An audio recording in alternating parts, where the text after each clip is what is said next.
The results are mainly driven by retail and industrial portfolios, with some stability coming back to the office and residential portfolios as well.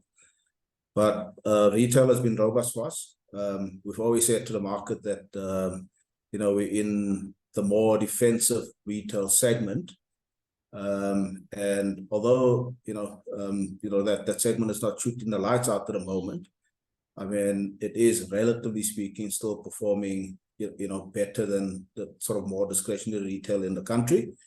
We've also been very effective with our cost-cutting measures in the business. So we're running a very efficient business. I mean, we've got some of the most competitive cost-to-income ratios in the sector as things stand. That's a line that's obviously to a large degree, a lot more controllable as far as we're concerned.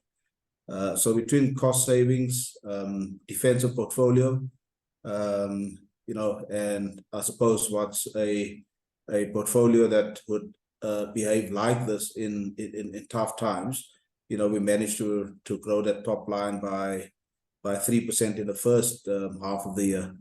Let me just add a final point to this, and that is that that's in spite of the fact that we'd actually removed quite a few properties from the portfolio for further redevelopments.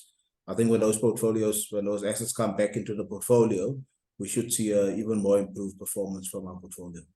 And Izak, in the next 6 months, are you expecting a deteriorating operating environment or a stabilization? Look, I mean, we're always optimistic in our outlook, but I mean, I think we're also realistic. I think realistically, increasing interest rates affected our bottom line this time around.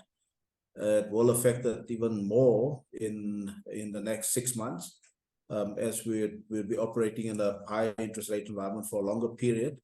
Plus, you've seen on late last week that the Reserve Bank also increased interest rates by 50 basis points. So, I mean, those factors have an impact on our business directly, but also an impact on the business of our tenants indirectly. And we're also seeing that tenants are spending a lot more money now on load shedding.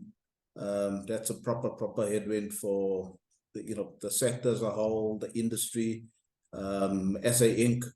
And we're all still trying to find a way of dealing with load shedding, which is a big issue.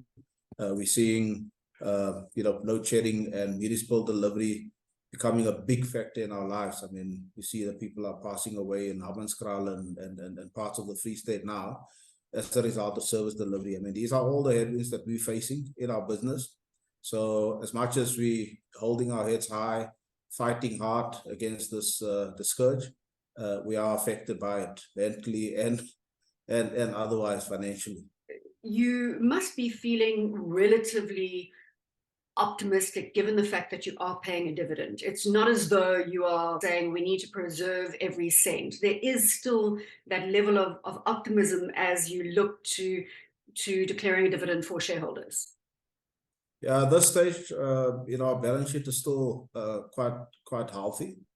We've got room to add borrowings to fund some of our capex requirements. We've also reduced our payout ratio from 100% to 90%.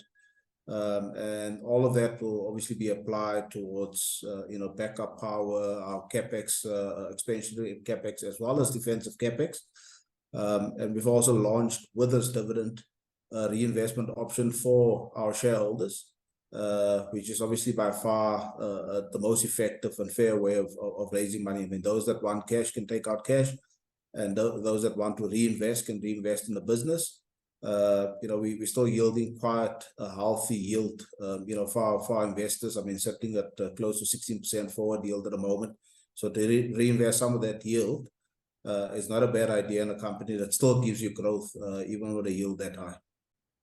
Izak, thanks so much for joining us here on the Nielsen Network. A pleasure as always speaking to you. Izak Petersen is the CEO of Dipula.